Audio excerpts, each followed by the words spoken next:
Hello everybody and welcome to BroomWagon. You will not get there on a road bike. And that's exactly the case of this episode, where we are gonna talk with somebody who organizes races where really road bikes are not the exact tool that is gonna be needed in order to arrive at the end, at the finish line. There are even producers or bike manufacturers that build up bicycles exactly for these kind of races, mountain races. You know what I'm talking about, right? So just a little teaser. I will leave it here, but let's move a tiny bit back by saying that the BroomWagon is here, is fully independent, and you can get in contact with me just going on Instagram, CalamarosCC, or the BroomWagon Podcast. If you want to make this podcast a tiny bit more, sustained, down in the description below, you will find a coffee link where you can actually just buy me a coffee, or you can just easily share this episode with somebody who you think can be interested.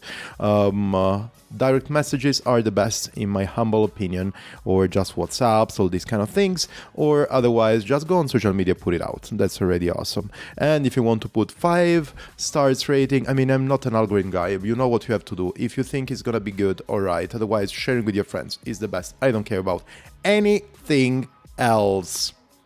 Nelson Trace, the ideator, organizers of the Nelson's races, or better, of the mountain races series. Everything started with the Silk Road Mountain Race, then Taurus Mountain Race was second, then a few years later, Hellenic Mountain Race, and now there is a fourth one, the Fourth Mountain Race.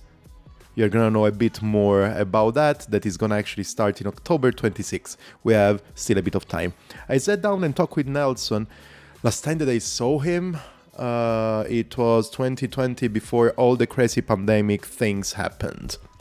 We were together at the Taurus Mountain Race. I was part of the media team. I was producing that podcast, the original, and not the original, sorry, the official podcast of the series. And this was the last time that I saw him. A lot of things changed. We have been chatting more or less quite a lot in the last actually years, but never sat down again and have a proper comprehensive chat about a lot of things like today. The idea was to talk about the Fourth Mountain Race, but then we talked about everything else because let me know what you think. I'll talk to you at the end. I made a classic mistake that I was doing exactly in Kyrgyzstan, Nelson. I was actually pushing the button without really pushing the button, so probably we would have started the conversation without recording. It's something that you have been used to. What do you think? I think it's been a while. So yeah. Absolutely. Everybody, I'm talking with Nelson Tree. Long story short, we had a couple of conversations for the first Silk Road Mountain Race, 2018. We had a recording on a podcast. We talked about that. Then we got in contact. I was so much honored of being part of the media crew of the 2019 Silk Road Mountain Race, 2020 Taurus Mountain Race. And I'm super excited, actually, and super happy of seeing how much the races that you're organizing and all the movement, the mountain races movement, developed. And I'm super happy today that you're here, and we're going to talk about a lot of things, probably nothing of what we planned. But first of all, Nelson, thanks a lot for being here. How are you doing? I'm good. It's a pleasure to be here. Long time no speak. Well, we've chatted a little bit, but no, not podcasted for a very long time. Yeah, now we are seeing each other in video, right? But actually, last time that I saw you was probably the 2020, straight before the pandemic. It was my first COVID test that I've done. It was on my way back from Marrakesh, I can tell you. Yeah, it was a bit of a crazy time, that race. It was February 2020, and it was just, the world was still basically normal. There was sort of beginnings of COVID in Italy and in China, and then 2 weeks later, the whole world had gone completely crazy. Absolutely. Yeah. But yeah, I still remember actually amazing time. And actually, I have a lot of memories And also I have something that remembers me all the time about that race. That is, I have a spot because I actually, the first day on the race, we were stopped in a little village up to the Atlas Mountains. And some people there in the village had just invited us to have some lunch, snack together. And I remember that I was eating this spicy curry kind of chicken.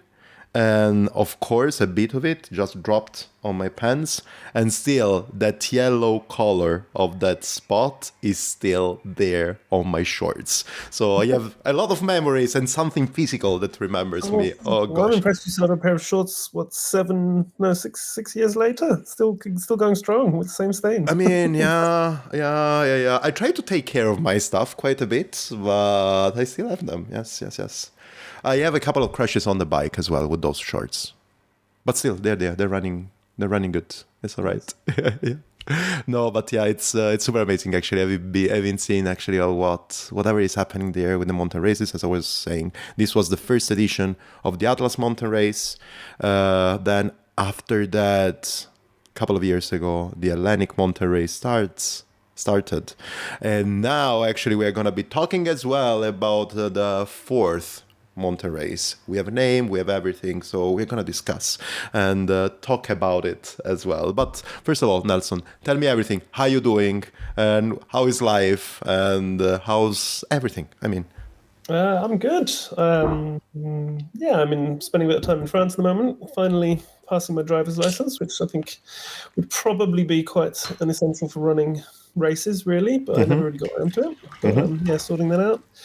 Just kind of coming off of the high from Atlas Mountain Race, which was, I think, almost 2 weeks now, 10 days, something like this, finished officially.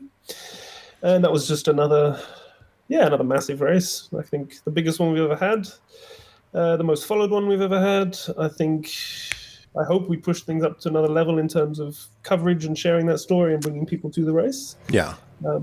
And now kind of wrapping that up, looking after the last few things for riders, shared the photography with them, a couple other little wrap-ups. We're going to have the official results soon, so that's important. Gave everyone a chance to kind of self-report to any assistance and things like this to keep the ethics, the original unsupported racing ethics going strong. Yeah. And kind of looking forward to Hellenic now, which is in 2 months, I think. May, right? End of May, last week of May. Oh, nice. It finishes on the 1st of June, so it's coming up fast. Absolutely. Let's talk about that quickly. So we were just saying something about the Atlas Mountain Race of this year. You said that actually there was the edition of the mountain races, I think, in general, with the most participants, right? Yeah. The most 165. It's right. incredible. It's incredible. But I mean, it seems like it's already an answer, isn't it? But maybe we can start from there. I was there in 2020. It was the first one. It was probably, let me think about it. It was in general your third race as an organizer after two Silk Road Mountain Race and then the first Atlas Mountain Race. And then it was, I say again, 2020, a lot of things changed. But how do you see the evolution? So how things evolved from there, from the first days of the mountain races until now? There's been a massive evolution. Like there, you say that was the third edition. This last race was the 13th race I've organized. So we've had 10 more races in between. So I'm getting to be a bit of a lot of experience in organizing these. I would imagine everything you can see in these races, but every race there's always something new, something more to deal with. No, there's been big growth, and we're at the point now where there won't be any more growth probably in the number of riders. So Atlas Mountain Race it was sold out last year, and it was sold out this year. My goal always was to have a maximum of 250 riders, and I thought that's amply, it's a big race already, but I think it's not so big that you start to lose that adventure. So here we were a little bit over, and that's kind of how we were running the entry process. Rather than doing a waiting list, I just accepted 300, and then you have a number of cancellations. It's what I did the year before, and we ended up with a little bit extra. But there won't ever be more. So this is about as big as it's going to get, depending on the sort of cancellation numbers. But when I look at the other races, this year, Hellenic, we had 65 people line up. I think it was for the second edition, and I think that was a little bit to do with the first one. We had around a little bit less than 100 riders, and we had horrendous weather conditions, 30% finished. Yeah. It just rained constantly. And then in the second edition, we had less riders again. We had 65, I think, that started. And we had a 70% finish rate. And the weather wasn't great, but I think everyone who signed up to that race knew what they were getting themselves into. Whereas the first one was meant to be perhaps a little bit more accessible than the others, but clearly I don't know how to organize an easy race. That's just not me, apparently. Absolutely. I mean, I remember the rumors. I remember all the things that people were saying. I myself, personally, I never took part as a racer to any of the event, but I heard a lot of people saying stuff about it. I mean, it's funny. You hear people sort of talking, sadistic or how difficulty on purpose, but that's never been the case either. So it's true. I don't think I'm too misunderstood. Most people do appreciate this, that when something is difficult in there, it's because it's really cool in itself, or because it takes you somewhere really cool and it's a necessary difficulty to get you there. And most people get it. And then I can understand that it's not for everyone, and that's totally fine. But yeah, on Hellenic this year, we're up to 224 people signed up. Ooh. So it's basically going to be sold out as well. And the same for Silk Road. So there's been, in numbers, we're more or less reaching the maximums that I would want to have at the races. And yeah, then it'll be a question of it being oversubscribed and then people missing out. But I think the sport in general is growing, and there's more and more other events as well. Yeah. Talking about that actually quickly. I mean, first of all, sorry, I want actually to step back 1 second. So actually for me to understand, so basically your maximum that you want to reach is around 250 racers for each race. So, yes, and then you have to jiggle around with subscription and then cancellation that you would expect. Yeah, so it's quite a difficult thing to manage waiting list. So if you accept exactly 250 and then someone drops out, someone comes in, someone drops out, someone comes in. So the way I'd done it was to accept 300. And then you'll never exactly end up with 250, but it's a lot less work, and you do end up pretty close. We were 265, so we were 15 over my targets. Okay. And I think that's not fundamentally going to change the experience for everyone, but it does make it a little bit less onerous on a sort of administrative side for me. Yeah, absolutely. Yeah, because this is also the biggest struggle. If you're basically saying that you make all the hard work, because that's something that I'm saying all the time when I'm talking with people. And I believe that actually, okay, that's something that I know firsthand. That's the thing when I talk with people about ultra endurance races and everything. The thing that I say all the time is that between you and actually all the system of the organization system, you are checking the candidature one by one. Yes. Is not, and actually I have been actually seen and exposed by actually your questionnaire, so where people actually were asking and what they were saying, and the specific questions, it's super specific and only by personally checking and not any digital scan. One. And it's getting more difficult. For Atlas this year, we had 450 people who applied. So I had 150 people who unfortunately didn't get a spot, and so I had to refuse 150 already. But that's 450 applications I need to go through personally and have a look and read through them. I think we are going to try and make things a little bit more streamlined, so there's some things that are more data, but there's still going to be a personal reading through it, because it's very difficult to really gauge someone's experience and their kind of attitude towards the race. You have someone who may have a bit less experience, but you can see in their application that they are going to do this and that, and they can prepare, and they're taking it seriously, and they've done their research. Like it's something you can gauge, and I don't know if it's something you can gauge without personally reading and looking at it and with the experience. I've done 13 races like this now. I start to have a bit of an eye for applicants that I think will be interesting to have in the race as well. It's not just about the fast riders. That's awesome. Something that I wanted to ask you again, for my experience and by knowing you. You have actually different angles that people have on ultra endurance. The angle of Nelson and in general of the mountain races, in my opinion, was always I would say a mountaineering adventure that happens to be on a bike. Yeah, it's How would you feel with that? Well, I don't know about mountaineering. I think mountaineering, my background actually is mountaineering, and the races are far from mountaineering, but yeah. But maybe if you come from the road cycling, then maybe, you would have a different perspective. But definitely an adventure. Fundamentally, it's more of an adventure that happens to be with a bike. It's still a bike race, and then it does vary the level of adventure and the level of how much it is a bike race. I think Atlas is probably, they're all very much adventures, but I think Atlas is a little bit more about the riding, maybe Hellenic as well, with the amount of meters gained per 100 kilometers. It's massive. So, being a very strong cyclist right at the front it's going to be cyclists that win these races, but they have an appeal well beyond cycling. You have a lot of people who have backgrounds in all kinds of other adventure. You have people who, in their applications, I rode across the Pacific, or I was dog sledding in the Arctic, and this kind of stuff. And you kind of, especially for Silk Road Mountain Race in Kyrgyzstan, you get a little bit more of those kind of adventure profiles mixed in with all the kind of bike packing, ultra endurance kind of profiles that you get as well. And it's really nice to have a combination of all of those. And that's kind of what makes this community special, because I think we really do, around these races in particular, we really have a super cool community of very diverse group of people. And it's really interesting and fun to be part of. Absolutely. Let's talk about people then. Have you seen any as well changes or evolution of the community that is actually taking part to the mountain races? Or you actually see that actually how would you say in this case, kind of the big part, the center part, the kind of the nucleus original of people that were taking part to the first Silk Road and Atlas Mountain Race are still the same, or you saw an evolution of people? It's similar. I think the first Silk Road is a little bit different because my background was transcontinental, so it was long distance, unsupported road race. Mm-hmm. And there was quite a lot. I think the finish rates kind of reflected that a bit, because it is a different skill set to be going over 4,000 meter passes in snow and rain and heat and everything you get in Kyrgyzstan. So we had maybe a little bit less road riders and maybe more of the kind of adventurers coming into it.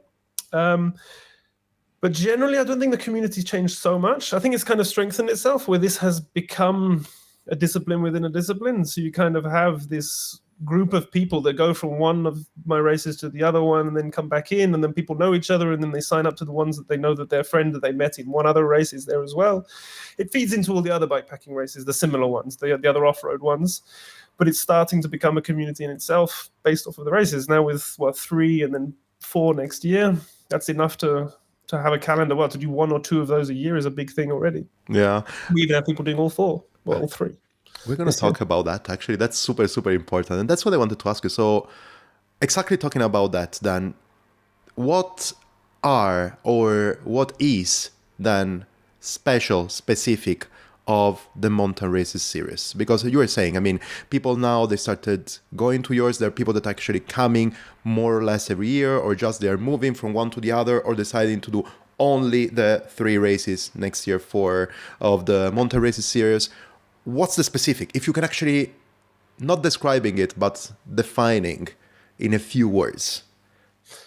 It's hard to say what the special mix or whatever it is that makes these races special. I think there's a mix. I think the number one maybe is that they are difficult, probably, mm-hmm. but not difficult for the sake of being difficult, that they are an adventure, that maybe I'm willing to put things in my races that a lot of organizers wouldn't, so that I'm willing to trust the riders to come out and face those kinds of challenges. So it does attract a certain kind of person. They're on the fringes of a cycling race. You do get maybe a bit less the super professional kind of watt counting kind of riders, even though that is also, there is a profile of those kinds of people at the front of the races, but maybe with an adventure kind of angle on them as well. So you don't get the pure, real cyclist, which may be a positive thing in terms of kind of the community. I don't know. But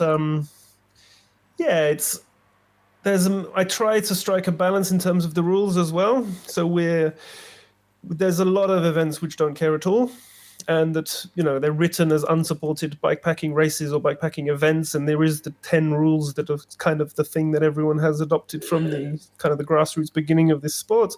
But there's loads of them that don't apply them, don't care at all.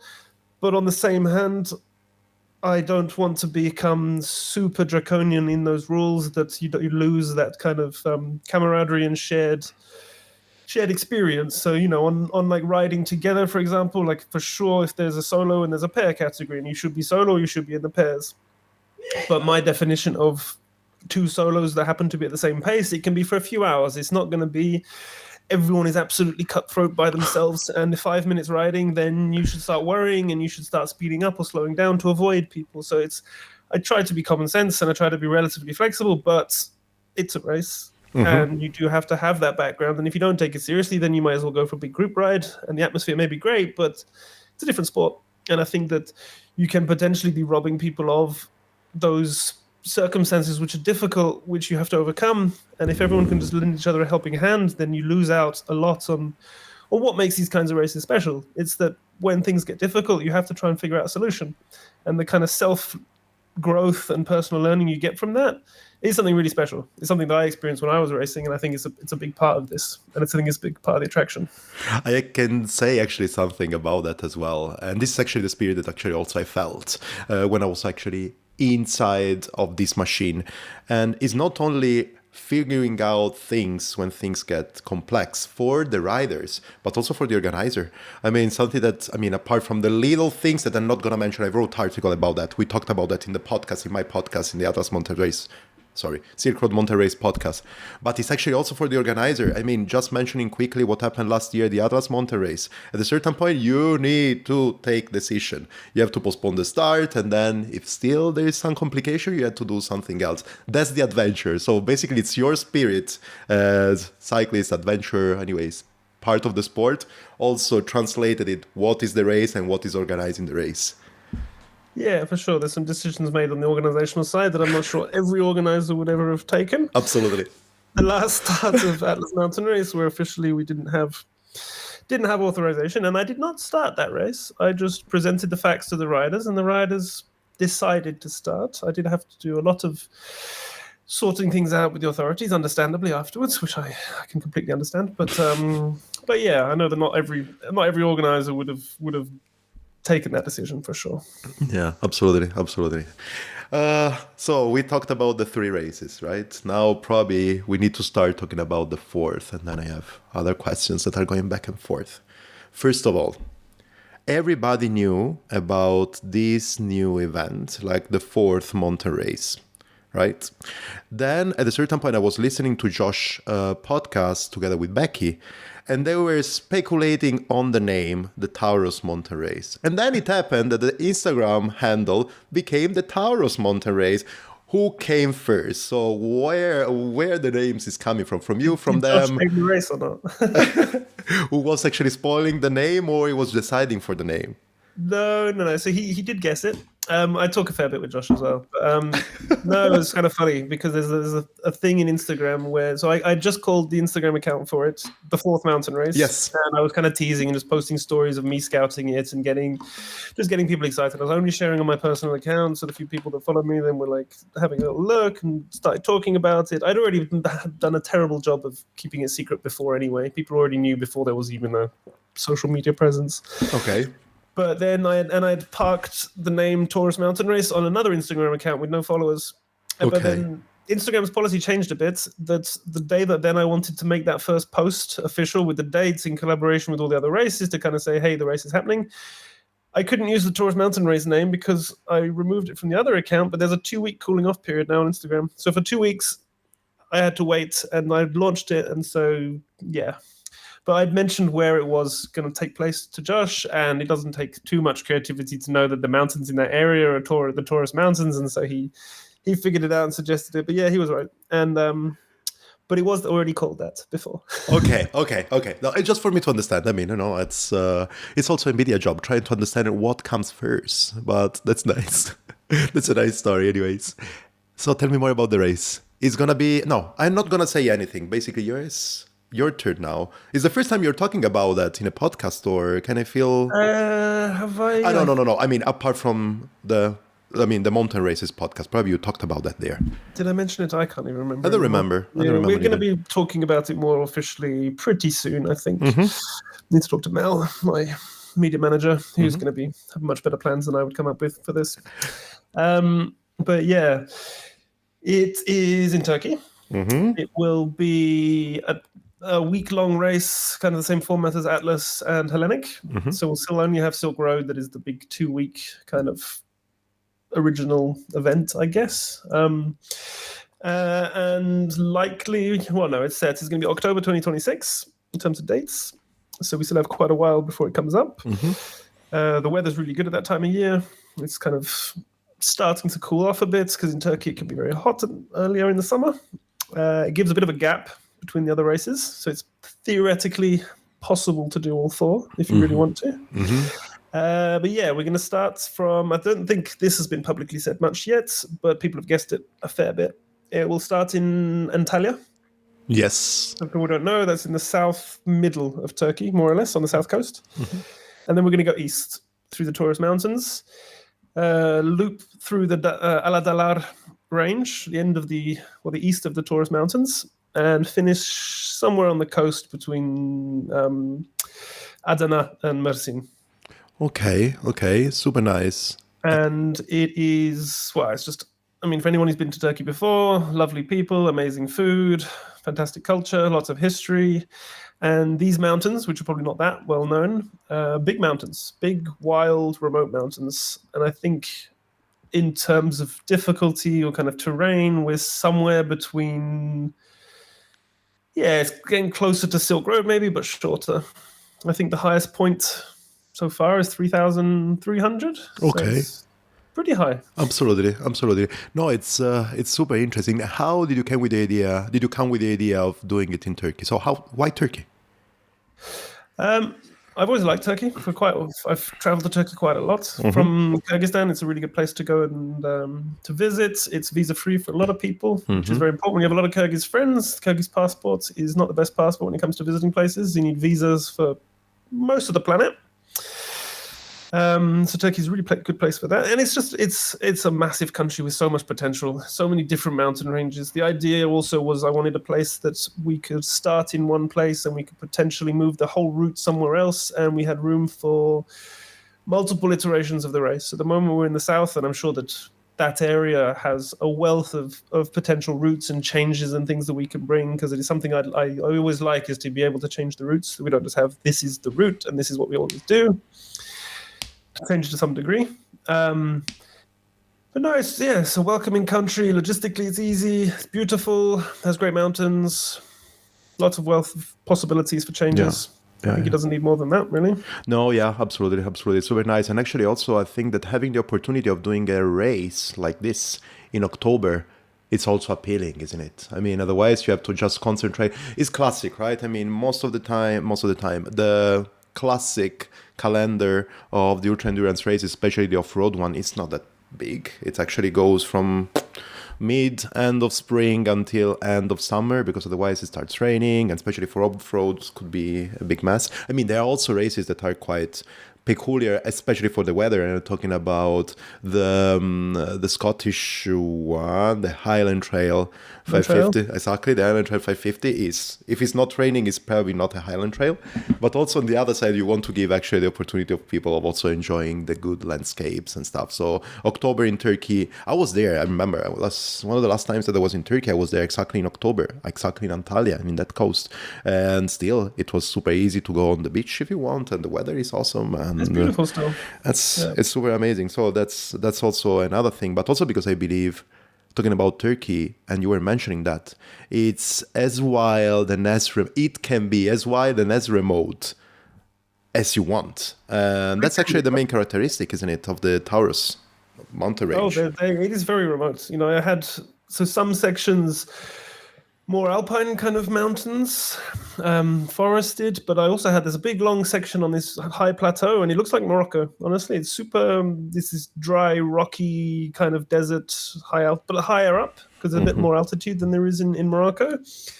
There's kind of bits and pieces of all the races, to be honest, but yeah, in terms of elevation, a little bit more like Hellenic. There is more climbing. They are kind of steeper mountains, maybe, compared to Morocco. It's a more recent mountain range. But yeah, super diverse. That's nice. And yeah, you all kinds of stuff in that route. And can you tell me already what, I mean, again, there for studying and getting a bit of documentation for my podcast and stuff, I have been reading the documents, how is it called? The race manual, quite a lot of the races. Yeah. And I know that actually you're putting a lot of details on your main points and where people should have a look on the rest, on the left on the side, because it's going to be stunning, or where they should take care because could be, let's say, a bit harder than expected, and everything like that. So talking about these little details and talking about this main point that you can already visualize on the Taurus Mountain Race in 2026, there are some highlights points that you can mention here. Yeah, I think In terms of highlights, yeah, the Aladalar, the loop in the Aladalar. I have to think. It was a fair bit of it was from Ryan Wilson, who had been to Turkey recently, not that long ago, and he was giving me some pointers on some information. It was quite cool because it was kind of full circles moment. He'd asked me some stuff about Kyrgyzstan when he was traveling in Kyrgyzstan, so he was happy to help out with this. But there's a descent.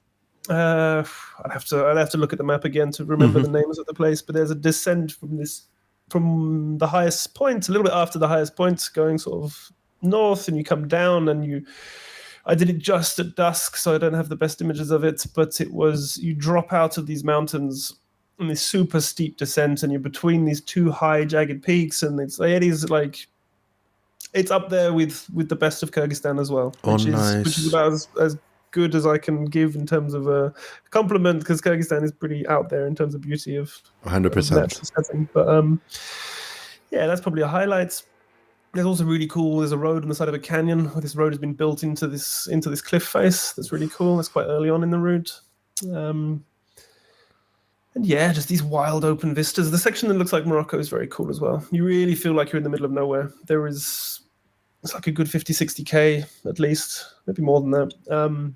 No villages, no, just a track through the desert, basically. This rocky desert plateau. Yeah. Nice. And so, yeah, we were talking about actually the differences and actually how these could be related. Maybe shall we talk, if you have already something in mind, about numbers quickly? So in terms of length and instead of altitude, positive altitude that you're going to reach at the end of the race, if you have something in mind. Yeah, I don't really have the numbers exactly yet. It's about 80% scouted. I'll be going back in October to finish it fully, but I have the outline of what it's going to look like. I know the start, the finish. I know the backbone of the route, and then there's some areas I wanted to improve from the first scouting trip.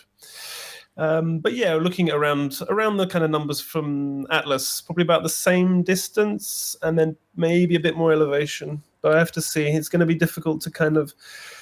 I do want to make it a 1 week race because that is the most accessible for most people. I know the Silk Road is really a bucket list race because it's, just the race itself. If you're aiming to just finish it for the cutoff, that's 2 weeks. You want to come out to acclimatize, that's another week. So it's kind of 3 weeks of holiday to come out and do a race. Here, it'll probably be a good solid week and maybe a bit of acclimatization, although if we don't get to the highest altitudes that early, so maybe you can kind of acclimatize as you go, but you would still be better off spending a couple days at altitude, either there or at home before. Yeah. No, yeah, it makes a lot of sense. And actually, I have to say that probably this is the format that actually strikes the best of visibility in general. I mean, the 1 week races, it's, as you were saying, it's just that people, they have a life. So committing 100% of doing one race or more than one race that is more than 1 week is difficult. In this way, it's also more inclusive, right? So you're giving to everybody the possibility of coming over, enjoying the experience in parts of the world that are not really well tracked in terms of cycling in general, but yeah. Yeah, for sure. That's kind of the goal, is to reach the maximum number of people as well. But it is changing. This Silk Road this year, I thought that I had made... Well, it's a route that I've been wanting to do for a while, and it's extremely wild and extremely remote and logistically kind of a nightmare and probably the most intimidating route yet. And the race is sold out. So maybe that's actually the attraction for Silk Road, is this bucket list race that people want the crazy stuff. We have 440 kilometers without resupply this year, which is... Oh, mine. Okay, in what area, if I can ask you? Well, so if you start from Narin, then you would go up towards Ikinarin and then eventually down to Issyk Lake. So this is kind of a classic section there at the top of Arabelle Plateau. Instead of going down straight away to checkpoint 3 usually, we take a right and we go over Suyek Pass, which is 4,000 meters. And then we do a big 200-kilometer loop down towards China, and then we go down. Okay. And it's a place I've always wanted to put in the race, and it's a loop, but I think it is a loop that's worth putting in. Like, it is a really beautiful place, and they're also building a road soon there. That whole section is going to be a new border checkpoint into China, so I think it's kind of one of the last chances for that road to be the way it is now. It's going to be a kind of very remote highway soon. Yeah. At the moment, it's a wild gravel road. The views are absolutely stunning. And then I also put in a 30-kilometer hike in the south, which I've built up a lot for people to be well aware of how difficult it is. It took me something like 20 hours, I think. Oh, mamma mia. Okay. What? I was just talking Italian. Mamma mia. I was saying, oh, wow. Again, I thought this would put off a lot of people. It's not just there because to put in a 30-kilometer hike. That's never the point. It allows us to connect the south of the country with the east without putting in the stuff that I didn't. I had done it once before, starting in Osh in the south of the country, and then finishing. Well, this year we finish in Karakol in the far east. So the start and the finish are not particularly accessible, but that hasn't put people off. But then there's some really cool stuff in the south. There's some really cool stuff in the east. But to connect the two, I did it in 2022 when I started in Osh, and it went through a lot of smaller villages, a bit more tarmac, and it wasn't worth putting those not so nice sections in to allow for the cool stuff at the start. But this way you kind of get both, and then the rest of the route there isn't too much hiking, so it is a big concentration of hiking. But I think in the overall balance, because some other difficult sections are removed, I think it does kind of balance out. So we'll see. But it's completely new. About almost 40-50% of the route has never been in the race. So it's kind of a first edition again this year. That's so very nice. And actually, you were talking about that, and I wanted to ask you actually why this has happened. So basically, the time that you decide, actually, okay, this is the spot, this is the race that I want to be, that's actually the area where I want to move. But you open yourself all the time to have different options. So one of the goals, or at least one of the plans for the mountain races, is not to have the classic track, is there, and you do every time the same thing, right? So a characteristic of your races is that there's always something more to discover. If you're coming this year, you're coming next year, or the year after, you will always find something new, isn't it? That's the goal. So I've not always managed to do that. So Atlas has changed. The first, the second, the third editions, even the fourth one, there were some small changes. It's got longer and longer, essentially, but it has changed a bit. This last one was almost identical to last year. So it's kind of the first time. Well, actually, it was identical. Last year we had to change because of the rain, so we didn't take a section. But it was almost identical to 2023, basically. So it has been comparable. And Hellenic, this is the third one. It is the same, but the goal is to change every time. Then now it's whether it's realistic for me to manage to do that. But having brought someone on to help me with a lot of the race organization, now it's going to be a little bit more possible to get back to that original goal. And it's something I want to do. And for Silk Road, I've done it, and it's a bit easier because I live in Kyrgyzstan.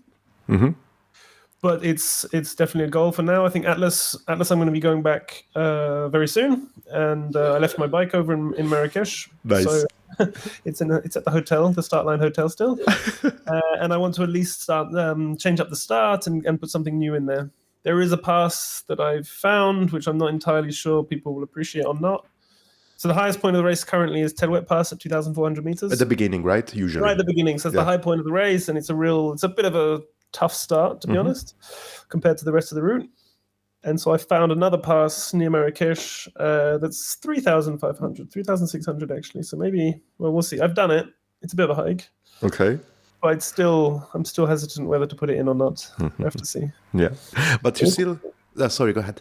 No, go on. I was just asking you, but talking back to the Taurus Mountain Race, you have already in mind that there's going to be some hike bike there as well, right? Not too much, actually. There will be some, just because there's quite a bit of climbing. Nothing like Greece, where we've got like 3,000 meters every 100k. It will be less than that, but it is going to be more than Morocco, and it will be more than Kyrgyzstan. And you will likely be pushing your bike just because it's a steep gravel road. Like, a car could drive most of it. I think the only real hiker bike section at the moment is there's a really cool lake with this amazing view coming out on this plateau that I want to put in, and to connect that so it's not a massive out and back, which I try to avoid as much as possible, out and back sections, unless there's something really amazing. The only way to put that in, there's like a 2-3 kilometer kind of vague hike across some goat tracks, which I found, but we'll see. It's still a work in progress, but not too much hiking. Honestly, it's mostly rideable. But I've already said mostly rideable to people, and they've been a bit disappointed with that definition. So we'll see. I will not build up the 100% rideable statistic to anyone for sure. Nelson's rideable is already enough, I think, as a definition. So it's Yeah, okay. I think people understand when I say mostly rideable that it might mean that you're walking. Yeah, walking faster more than slower. Well, yeah, like not a horrible hike. Yeah, absolutely. We touched base a tiny bit about that, but actually I want to go a bit more. You were planning actually, and the thing that you were saying is that it's going to be anyways a quite diverse portfolio of races. If I can use actually this such awful vocabulary on things, but still an amazing different group of adventure, to be a bit clear, but actually it's going to be super different, but still it's going to be different enough, but still there's going to be actually some nuances that are going to be the same. But the thing that I wanted to ask you, and it's about the races that you have now and plus the new race that is going to come in October 26, and is, give me a couple of words. Who do you think, or why do you think, on whatever happens to the people that are planning now and they will plan on the future to do all of them? So why do you think people are so much attracted to do everything on it? And how big are the possibilities of people of really competing to be on the top spots of all the races? Because I believe, we all know and we all share most of the values of the mountain races, the adventure side, the going to places where you don't usually go. Most of them are really bucket list kind of races. You are going to places where you usually don't go if not for these races and everything like that. But this is all right for an adventure. But how much all right is going to be for be competitive in a race with these characteristics? Well, so I think there's two things there. So I think the reason why people want to do all of them or several of them is the people that sign up to these races to start off with are people who like a challenge, right? So you often have people who have done one, done two, or they've done all three. And then if you like these races, you like this community, and you've done all of them, then what's the next thing you can do is try to do all of them at once in 1 year, or people create their own leaderboards and they create their own challenges in their head. They're like, I want to be able to do it within this time. I want to be able to be, you maybe do Atlas 1 year and then you want to do it top 50 or your top 30 or whatever it is, depending on where you are in those rankings, right? So I think it's kind of the next challenge when you've done some of the hardest, in quotation marks, bikepacking races that there are. If you've done them all, then what can you do next? You can do them faster, or you can do all of them in succession. When it comes to being competitive on all of them, I think it will be difficult for sure. There are riders who may be able to do it. So we have Alex McCormack, who just won the Atlas Mountain Race, and he beat the time of Robin Gemperle, who from 2023, when it was a comparable course. He beat that by 15 minutes, so he was on record pace. And he signed up to all three. Yeah. And, he's here to try and win all three. So we'll see. There's absolutely no guarantees. One race, there's no guarantees you finish one race. Anything can happen, right? Yeah. All you need is a bit of bad luck. You need to badly shred a tire or have an injury or whatever it is. And I think those risks do kind of compound themselves as you go through the series. We'll see. He's signed up for Hellenic. He looked well in control for this first edition. I think it's highly possible. But again, there's 2 more races. And then by next year, there'll be 4 races. I was recently looking at the dates. And the fatigue will kind of add. There's the dates between the time between the races kind of matters. So Atlas Mountain Race, I think there's 12 weeks, because I was looking at the dates to set the date for Taurus just yesterday. So there's 12 weeks between Atlas and Hellenic, and then there's 10 weeks, I think, between Hellenic and Silk Road. And then if we do Taurus, is looking at beginning either the first weekend or the second weekend of October. That's at 5 or 6 weeks. So you have a last race where you will, I think, sort of the baseline for being able to recover from something from Silk Road to kind of back to your levels before is 6 weeks is kind of the minimum. So even if you're, to win the last one after Silk Road, I think it's very difficult. But then you're also on a different challenge. If you by that point you've completed all 3. Yeah, we're going to do a leaderboard this year because there's 10, I think there's around 10 people who are doing all three. Oof. Okay. Which is kind of crazy. And we have Megan Hakkinen, so we have one woman who was signed up for all three. Yes. But it's possible we have a second woman. We have Carlotta Schumacher. Ah, yeah. You know Carlotta? No, I don't know her personally, but I've been listening to her stories. And she's super young. She's 19. She did TCR when she's 18, and now she just finished Atlas, and she signed up for Hellenic. She's 19 years old. Craziness. Yeah, super inspiring. And she wanted to sign up for Silk Road, and because she was so young, I asked a few more extra questions. She didn't have that much off-road experience, but she went through Atlas no problem. She dealt with all kinds of difficulties. Hellenic is around the corner. If she gets through Hellenic, there's absolutely no problem. And then for sure, it'd be super cool to have two women who do all three. Yeah. But yeah, of course, they still need to do it. So still the Megan and Carlotta. They're down 1-1, but a few more races to come. Talking about Carlotta, I think actually could be super inspiring to have her on the podcast. I need to think about that. I need probably to plan according to that as well. But she was also riding. She's from Germany, isn't she? Yes. So she was also riding to Morocco. She rode the whole way to Morocco. She rode the whole way back. She's riding currently the whole way back. Craziness. And I'm almost certain she'll be riding to Greece. I don't know about Silk Road. I mean, Silk Road, I think there just wouldn't be the time. But for sure, whenever it's possible, she tries to ride to the races. She was like, why wouldn't I ride to the races? Like, obviously, I get to ride my bike more. Like, I think she's in the Canaries right now. I don't know. Anyway, she rides a bike a lot. Yeah, absolutely. Talking about people that are coming to your races by riding. But then, I mean, I had Marin on the podcast the beginning of the season, 1 month ago. I was talking with him not so long ago. Anyways, but you decided actually then to do Turkey because then if Marin decides to do it again, he has another race to come through, right? I don't know if by doing all of them by bike now, all four. We'd have to look at the numbers. I need to ask him. You have to ask him. Turkey in 6 weeks. Then it's really, really going to be difficult, because he had the whole ride home, but I'd have to ask what point. I have messages from him, so I don't know if he was back in Turkey by that point. But then it's another race. It's not just. It would be you'd be hard pressed. You'd have to finish quite quickly Silk Road and then rest a couple of days and then get on the road basically, and then push pretty hard to manage. And at the moment, it's still not. He didn't manage to do it all by land because of the border with Azerbaijan, and they don't let the land borders closed, and you have to fly. So you did have to take a short flight, unfortunately. Yeah, but that's why. I mean, it's a new challenge, right? If the situation relieves a bit, then I can head through Russia, or I don't know.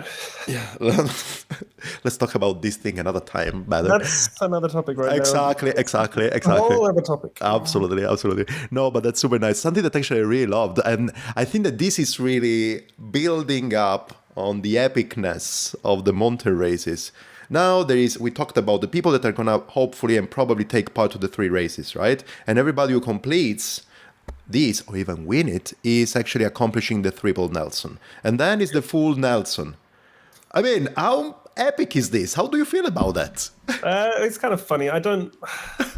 I find it. I want it to be silly rather than be like a weird ego thing with Nelson in it. But people do call them Nelson races, so it does make sense. But yes.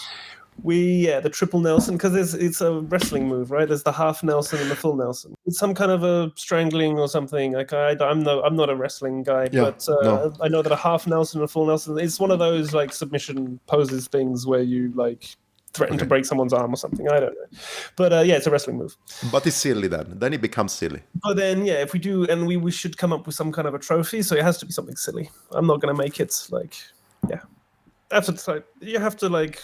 Remember that we're just riding bikes and we're not. It's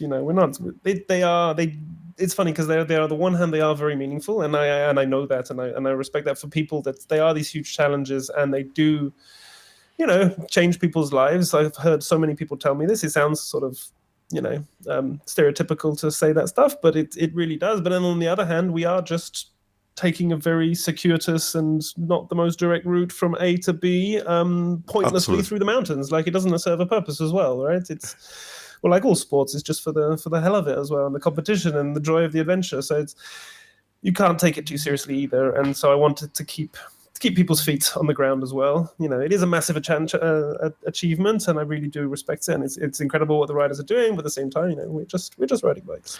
The thing that actually mentioning that, and I really, really like the point. I mean, you were actually kind of doing it all the time, all this kind of thing. I remember actually at the end of the Taurus Mountain Race, most probably, you were actually giving to people the golden tagine, right? For the most epic or silly or whatever stories that happened during the race. You're still doing it.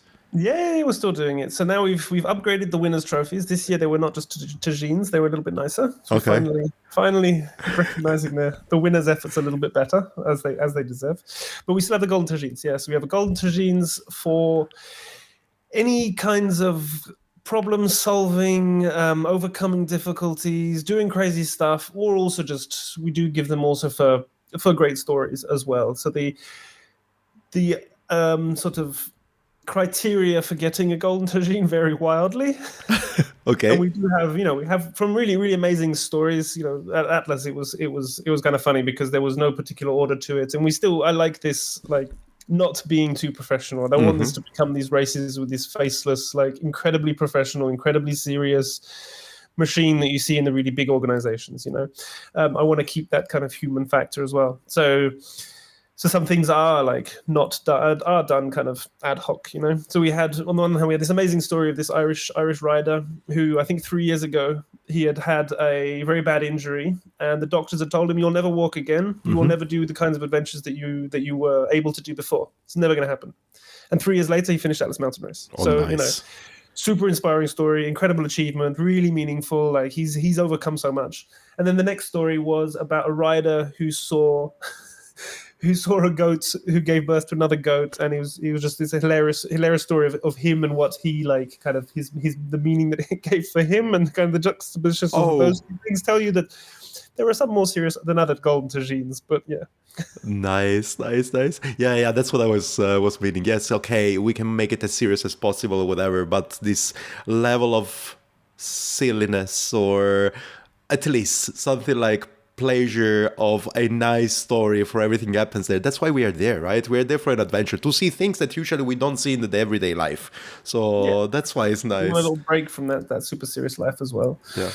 And we have so many really cool cases of ingenuity as well. I really like the bike fixes. So we had not this one, but we've had a couple crazy ones. I think it was in Hellenic, the most ingenious one. There was a guy, he's like a car mechanic. I mean, he works in a car shop. And he had a mechanical front disc brake, and his cable snapped, and he was in Greece, and there was an abandoned car on the side of the road in the forest, and he opened the bonnet and found that the bonnet release cable, if he then sanded down the little bits on the end of that, he could replace his brake cable with the bonnet release cable from an abandoned car that was inside, and really abandoned, smashed up with no windows. Yeah.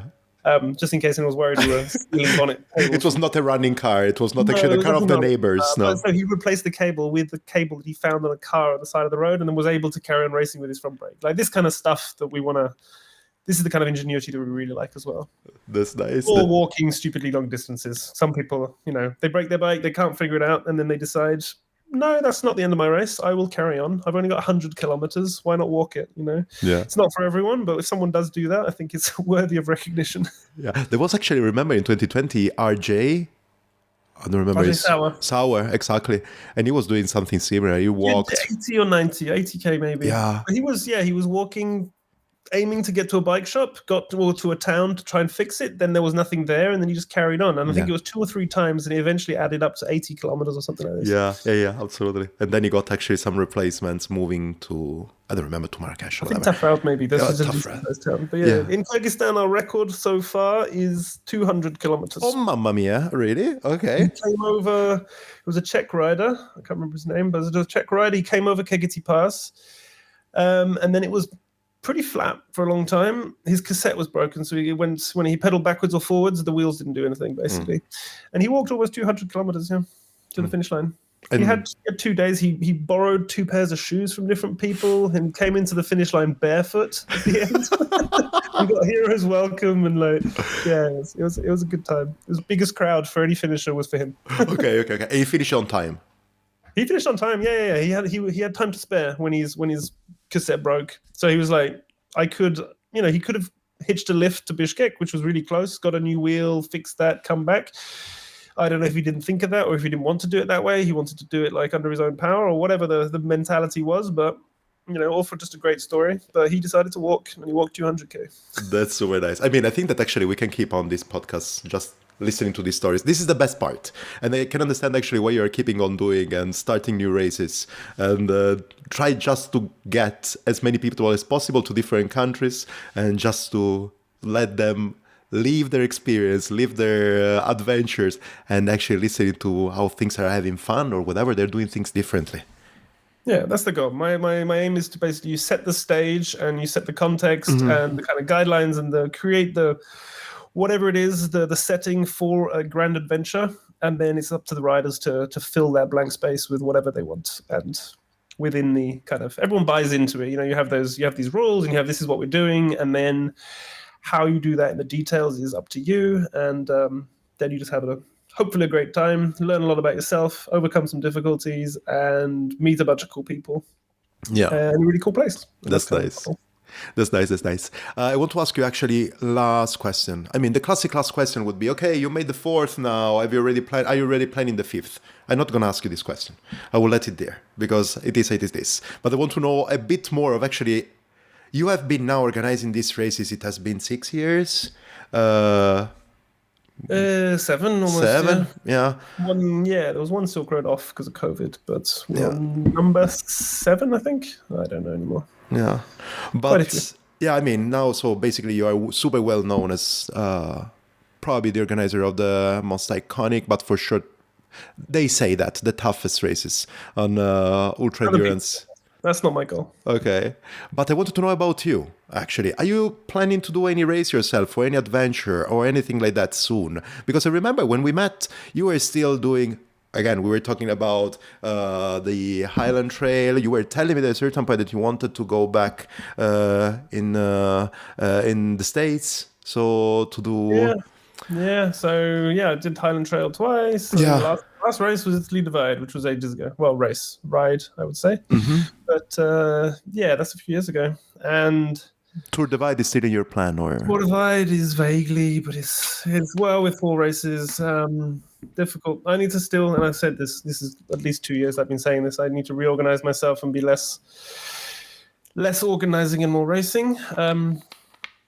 I brought on Mel Webb, who runs all of our media. Amazing job there, by the way. I mean, I didn't shout out enough to my fellow podcasters since when actually I left of Morocco for that race. Something changed, and then of course there was Alan there doing a terrific job last year. Then this year Mel is there doing actually the podcasting, but also organizing all the media.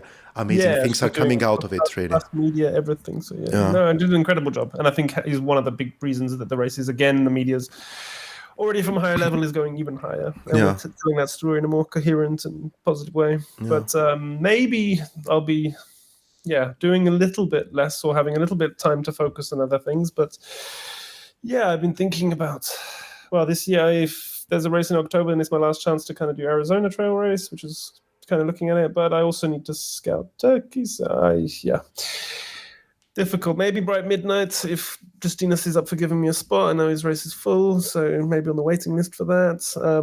Mel is doing that. One of my photographers, Stephen Shaleski, he wants to do that as well. Nice. Maybe have a mountain race media team, organizer, crew go to Bright Midnight, which I know is a great race as well. Yeah. Organized by an awesome guy. So, hard to... No specific plans, but buying a house and doing all this other stuff is, life's getting in the way of riding. Yeah. Which is kind of the thing when you work in the bike industry, you end up not riding bikes. Absolutely. I can understand you 100%. Not so much time for riding, but a lot of time actually to do other things around cycling. And that's super nice. And talking about Justinas, yes, for sure. I mean, everybody tells me and keeps on telling me that actually the Bright Midnight is really the race to go. Good time, organized by an awesome guy, and amazing landscape, a place where you don't go so often, for sure not for riding bikes. So and I'm sure the vibes are well up there with about as good as it gets, which is pretty important. Yeah, I met at least 5 or 6 people that did that, and everybody was telling me that is super cool, super cool. And we talked about that. I don't know actually how he's going with the organization of the Fat Midnight for Justinas. I need to call him and ask him. It must be coming up, is it? I think it's March. Okay, yeah. Yeah. That's another conversation for another time, actually, talking about ultra endurance bikepacking winter races. That's also super nice. Yeah, something I haven't dipped my toe into. But given I don't even ride my bike in what you would call normal conditions, then yeah, maybe it'll be. I don't know if I will. Could be actually the next. Weird. I told you that I wouldn't ask about the 5th race, but probably this could be an option, right? A 5th race down in the winter. No plans whatsoever for a 5th race. Okay. 4 is plenty. Yeah, certainly the way I run them and the way I want to run them, and I want them to have their own identity and for it not to become a Ironman million races everywhere sort of, commercial franchise thing. That's not the goal. I'm happy with my 4 races, and if I can make them into something special and each one have its own identity and its own thing about it, then I'll be happy. I think that'll be great. That's awesome. Nelson, thanks a lot for being here, talking about stuff, and actually for catching up. You're very welcome. Yeah. It was a pleasure. I don't know. But the last thing that I usually ask is that, do you want to add anything? I forgot about telling that. No, I'm good. Thanks. That's perfect. Nelson, then, thanks a lot. And hopefully we're going to see each other soon. Yeah, it'll be great in person. Come visit in Italy soon. Absolutely. Ciao, Nelson. And thanks a lot, Nelson, for this awesome chat. I can't wait to see all the evolutions. Honestly, one step at a time. In 4 weeks, 5 weeks or so from now, Hellenic Mountain Race with the biggest bunch peloton ever. I can't wait to see that. Then the new route on the Silk Road Mountain Race in August. I left a piece of my heart in Kyrgyzstan. You know it, people, right? I mean, and I can't wait to see these new landscapes and routes that are going to be ridden and taken in this year, in 2025. And then we're going to start all over again. I'm always super, super, super excited every year that February approaches because Atlas Mountain Race is one of my favorite races. And then out on that. And then October 26th, we are going to be all lined up to watch and to watch the awesome content that is coming out from the social media and the podcast providers and the videos that Nelson's team or the team of the Mountain Races series is producing. You are just awesome people. You are really, really, really making the difference in the sport, I have to say. I hope you enjoyed the episode as much as I did it, or at least even just a tiny bit less, because for me it was just a blast. I loved having this talk with Nelson, and I can't wait to talk with him again. And I can't wait to talk to you, people. So feel free to reach me out on Calamaro CC or the BroomWagon Podcast on the Instagram. Otherwise, you know where to reach me, and you know how to reach me. It's super easy. And any feedback is good feedback from my side. What else? Coffee link down if you want to drop some coins. I will talk to you soon. Bye bye.